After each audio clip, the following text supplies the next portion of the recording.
தாய் தமிழ் உறவுகளுக்கு வணக்கம். பிரபல நடிகரை திருமணம் செய்ய விரும்பிய ஜெயலலிதா. பிரபல நடிகரை திருமணம் செய்ய விரும்பிய ஜெயலலிதா என்ற தலைப்பில் இந்த காணொளியை காண்கின்றோம். செல்வி ஜெயலலிதா அவர் வெண்ணிற ஆடை என்ற திரைப்படத்தின் மூலமாக தமிழ் திரையுலகுக்கு அறிமுகமாகியுள்ளார். அவர் அநேக திரைப்படங்களில் நடித்துள்ளார். எம்ஜிஆருடன் இணைந்து 28 திரைப்படங்கள் நடித்துள்ளார். பின்பு எம்ஜிஆருக்கு பின்பு அதிமுகவின் பொதுச் செயலாளராகி அவர் தமிழக முதலமைச்சர் பதவி வகித்தார். அவர் கடைசி வரை திருமணம் செய்து கொள்ளவே இல்லை. ஆனால் எம்ஜிஆர் திரைப்படத்தில் நடித்த பொழுது எம்ஜிஆருடைய கட்டுப்பாட்டுக்குள் செல்வி ஜெயலலிதா இருந்ததாக கூறப்பட்டது.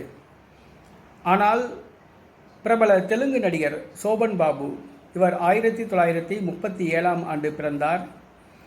இவர் அநேக தெலுங்கு திரைப்படங்களில் நடித்துள்ளார். திருமணமானவர். 3 மகள்கள், ஒரு மகன் உள்ளனர். மகனை அவர் திரையுலகுக்கு கொண்டு வரவில்லை. அவர் பிரபல தொழிலதிபராக உள்ளார். அவர் கடந்த 2008ஆம் ஆண்டு சென்னையில் காலமானார். அவருடைய பண்ணை வீட்டில் அவருடைய உடல் தகனம் செய்யப்பட்டது. சோபன் பாபுவுக்கும் ஜெயலலிதாவுக்கும் பழக்கம் இருந்ததாக கூறப்படுகிறது. காதல் இருந்ததாக கூறப்படுகிறது.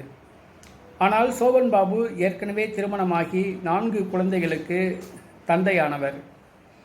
ஆனால் இருவரும் காதலித்துள்ளனர். ஆனால் அவருடைய மனைவியை விவாகரத்து செய்துவிட்டு செல்வி ஜெயலலிதாவை திருமணம் செய்ய செல்வி ஜெயலலிதா விரும்பவில்லை. ஏனென்று சொன்னால் அவருடைய மனைவி அப்பொழுது உடல்நலக் குறைவினால் பாதிக்கப்பட்டிருந்தார். தன்னால் அவருடைய மனைவிக்கு எந்த ஆபத்தும் ஏற்படக்கூடாது என்று செல்வி ஜெயலலிதா அஞ்சினார். அதேபோன்று அவர் 4 குழந்தைகளுக்கு தகப்பனாக இருந்தார்.